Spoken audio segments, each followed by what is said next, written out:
ბატონო ოთარ, მადლობა გადაცემაში სტუმრობისთვის.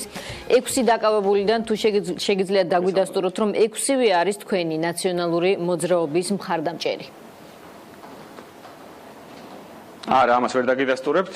ეს 6-ვე პიროვნება არის იმ სოფლის მაცხოვრებელი და კონკრეტულად იმ საარჩევნო უბნის ამორჩეველი, რომელი უბანიც ჩაიშალა 8 ოქტომბერს. ეს პირები აიყვანეს დილის 4 საათზე. დაესხნენ თავს სპეცრაზმის თანამშრომლები ოჯახებს, ააწიოკეს ეს ოჯახები, ამავე დროს რაც ყველაზე შემაშფოთებელია დაკავების შემდგომ ამ პირებზე განხორციელდა ფიზიკური ზემოქმედება, ეს პირები არიან ნაცემები, როგორც ადვოკატი აცხადებს, 3 მათგანს აღენიშნება დაზიანებები და ისინი ამბობენ, რომ გამოძიებამ პოლიცია მათგან მოითხოვდა აღიარებით ჩვენების მიცემას. ისინი ასევე მოინახულა სახალხო დამცველის წარმომადგენლებს.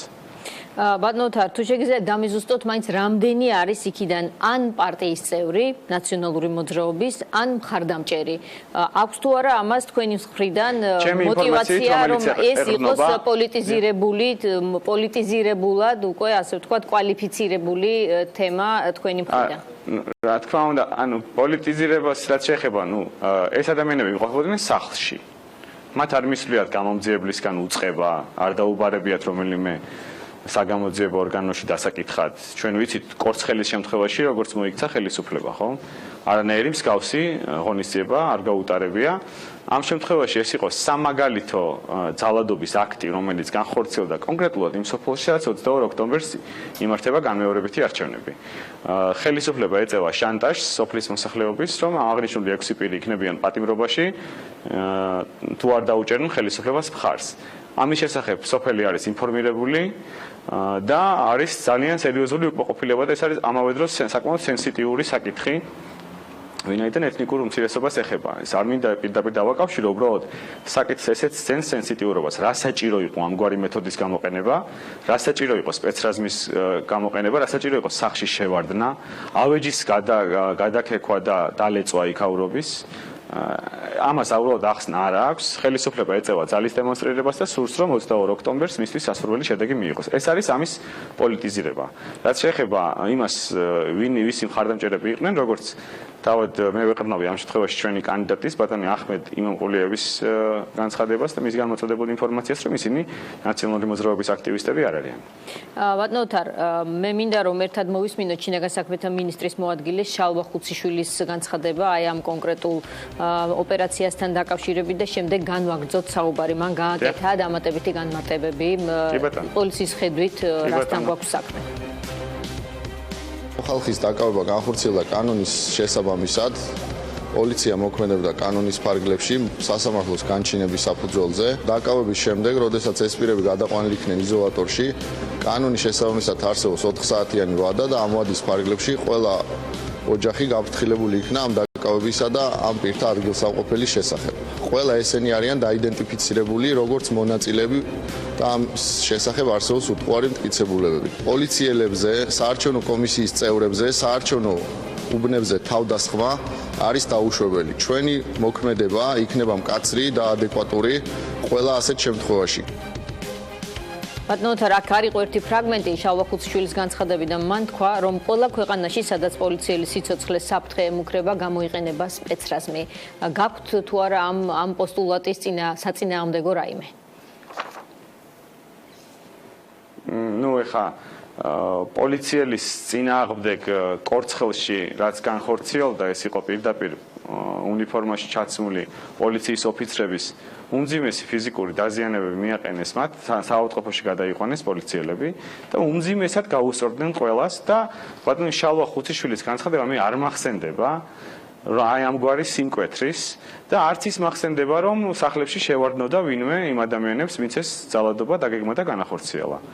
პოლიციელის ქმედება და მტკიცებულებები თუ არსებობს, რომ პოლიციელს ვინმე დაზიანება მიაყენა, უნდა იმოქმედოს სახელმწიფომ კანონის შესაბამისად. კანონი ითვალისწინებს ამ პირების დაბარება საგამოძიებო უწყებაში. არავით არის აუცილებლობა დილის 4 საათზე შევარდნის არ არსებობდა, იმიტომ რომ ეს ადამიანები არც რაღაც საქმიანობას განაგრძობდნენ, არც იმალებოდნენ, ეს ამენებს ეძინათ სახლში თავის ოჯახის წევრებთან ერთად. ეხლა როდესაც კორცხელზე ესე რეაგირებს ხელისუფლება და მეორე შემთხვევაში უვარდება დილის 4 საათზე სპეცრაზმით ადამიანებს, თქვენმა მაყურებელმა საზოგადოებამ თავად განსაჯოს, რამდენად ადეკვატურია ხელისუფლების რეაგირება. მე არ ვამბობ იმას, რომ მტკიცებულებები არ უნდა შეფასდეს და გამოძიება არ უნდა ჩატარდეს. მაგრამ ყველაფერს აქვს ასე ვთქვათ, ლოგიკა და რაღაც ძალის გამოყენებასაც სჭირდება პროპორციულობის დაცვა. ხო, ერთ შემთხვევაში გირაოთი გაათავისუფლეს, არც ერთი წუთით არ დაუკავებიათ ის პირები, დაკითხვაზე დაიბარეს და მივიდნენ. ამ შემთხვევაში დაკითხვაზე დაბარების ნაცვლად დილის 20 საათზე შეუცვლენ დაალეწეს თავზე ყველაფერი და შემდგომ მე ალბათ უყურადღებოდ არ უნდა დავტოვოთ ეს ფაქტი, რომ ამ პირებს აქვთ მიღებული დაკავების შემდგომ დაზიანებები. ისინი ამბობენ, რომ აღიარების მიღების სანაცვლოდ მათ განხორციელდა ფიზიკური ზემოქმედება. ეს ფაქტი დააფიქსირა როგორც ადვოკატმა, ისე სახალხო დამცველმა და ეს უნდა იყოს ძალიან შემაშფოთებელი. ბატონო თარ, აი მაინც მინდა რომ ამ თემას უფრო უკეთესად გამოეხმაუროთ თქვენც. თუ კი ჩვენ ნახეთ ახლა და ჩვენი საუბრის პარალელურადაც ვიხსენებთ იმ კადრებს, რაც ხდებოდა მარნეულში. თუ კი აი ამ ინციდენტის გამომწვევი პირები არიან იდენტიფიცირებულები. თუ კი არჩევნების ჩაშლის თემა და ძალადობის თემა აქ არის აბსოლუტურად თვალნათელი. ყოველ შემთხვევაში ჩვენ არ შეგვიძლია ვთქვათ, ვინ არის ამ წუთში იდენტიფიცირებული, მაგრამ თუ კი აი ეს პირები არიან იდენტიფიცირებულნი, ვინც ამისი ორგანიზება გააკეთეს, რა შეიძლება იყოს პრეტენზია კონკრეტული იმასთან დაკავშირებით, რომ ეს პირები თუნდაც სპეცრაზმის საშუალებით დილის 4 საათზე დააკავეს. თქვენ იურისტი ბრძანდებით, რა თქმა უნდა, მე ამ კითხვებს დავუსვამ თქვენ შემდეგ ოცნების წარმომადგენელსაც, ადამიანის უფლებათა დამცველ თამარ ჩუგოშვილს, თუმცა თქვენი მხრიდან მაინტერესებს, როცა ასე იქცევა მოქალაქე ნებისმიერი, მას რა ეკუთვნის? არის თუ არა იმისი შესაძლებლობა, რომ თქვათ, იჩქარო და ის არ დაუძახო, არ გამოკითხო, ისე როგორც თქვათ მოხდა კორცხელის შემთხვევაში, ასაც თქვენ გვიყვებით. დიახ. ნუ მარტივი არის ამაზე პასუხი. თუ არსებობს მტკიცებულებები, რომ ამ პირებმა ჩაიდინეს დანაშაული, უნდა იმოქმედოს გამოძიებამ შესაბამისად, აღნიშნული პირები დაიბაროს, ჩაატაროს ამოცნობის პროცედურა, ჩაატაროს საგამოძიებო მოქმედებები, დაკითხოს ეს პირები. დაკავება არის უკიდურესი ღონისძიება, თუ პირი არ ცხადდება საგამოძიებო უწყებაში, აგრძელებს მიმალვას, უბრალოდ აპირებს მიმალვას, ან დაუყოვნებლივ დანაშაულის ჩადენიდან რამდენიმე საათში ხორციელდება მისი დევნა. ეს არის დაკავების საფუძვლები და ეს დაკავების საფუძვლები წერია სისხლის სამართლის საპროცესო კოდექსში. ეს ამ პირებს ეძინათ დილის 4 საათზე სახლში, როცა შეუვარდა სპეცრაზმი. და არჩევნები იყო და ეს ინციდენტი იყო 8 ოქტომბერს. რა საფუძველი იყო ამ შევარდნის? თორე არავინ არ ამბობს იმას, რომ გამოძიება არ უნდა ჩატარდეს. გამოძიება უნდა ჩატარდეს და შესაბამისი პირები უნდა დააკავოს და დააპატიმროს კიდევაც ხელისუფლებამ, თუ ამ ყველაფერს აქვს ის კანონისმიერი საფუძვლები, რომელიც წერია. მე თუ სწორად გავიგე, ესე იგი თქვენ პრეტენზია ძირითადად გაქვთ არა იმაზე, რომ გამოძიება მიდის და ამ თემას ჩართული პირები დააკავეს, ან იმედი არიან ეს ის პირები, რომლებიც დააკავეს და შემთხვევით არ არიან ადამიანები დაკავებულები, ის რომ მოხდა რაღაცა ტიპის გადაჭარბება ძალის თვითონ უკვე დაკავების შემდეგ არასათანადო მოპყრობა და აი ამ თემებს აპროტესტებთ თქვენ ამ წუთისთვის და ამიტომ აპირებთ მორიგეობის დაწესებას, თქვა თქვენი მხრიდან გაჟღერდა მარნეულში.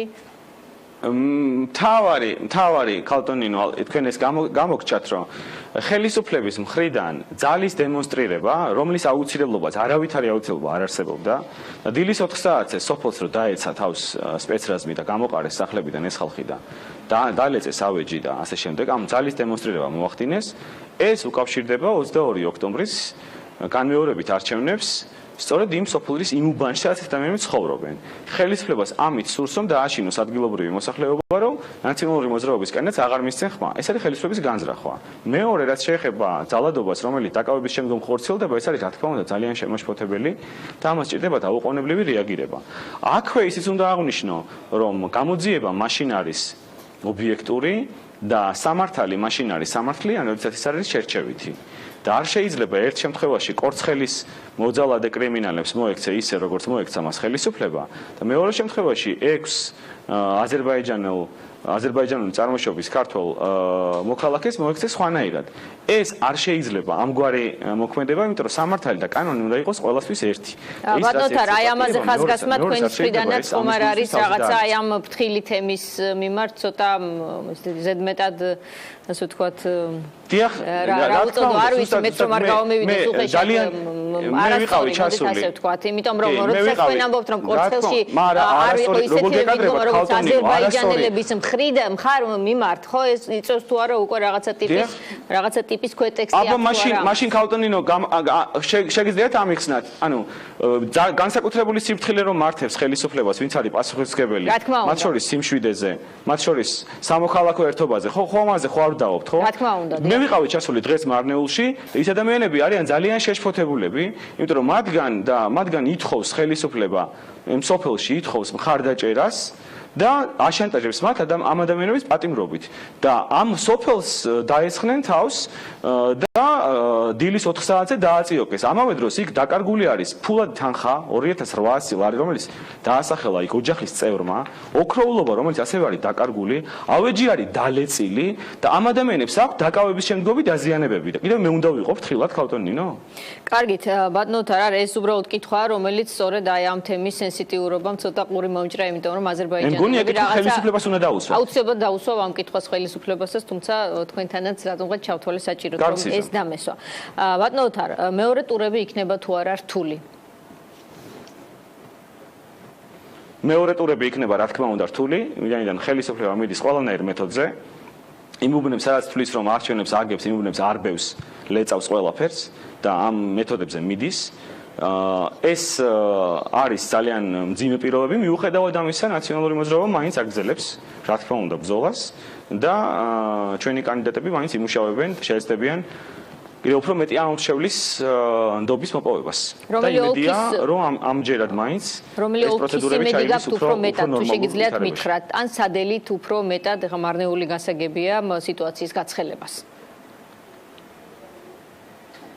მე ყოველთვის მაინც ვარ ოპტიმისტურ განწყობაზე, მე ველი ხელისუფლებისგან ადეკვატურ რეაგირებას, მე ველი მეტი პასუხისმგებლობით მოეკიდონ საარჩევნო ადმინისტრირებას, პრევენცია მოახდინონ ძალადობის, არ დაუშვან ძალადობის ესკალაცია და ჩაიაროს არჩევნებმა მშვიდად, იმიტომ რომ ეს ძალადობა და ეს ძალადობრივი ფონი, რომელიც პერმანენტულად გაზრდებს წინა საარჩევნო პროცესს და ამწლებს, ეს უნდა დასრულდეს, სადღაც წამწერი უნდა დაესვას.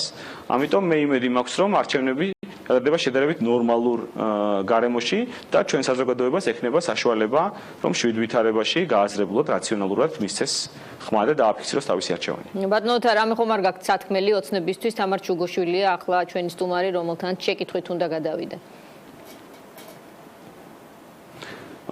სათქმელი არაფერი.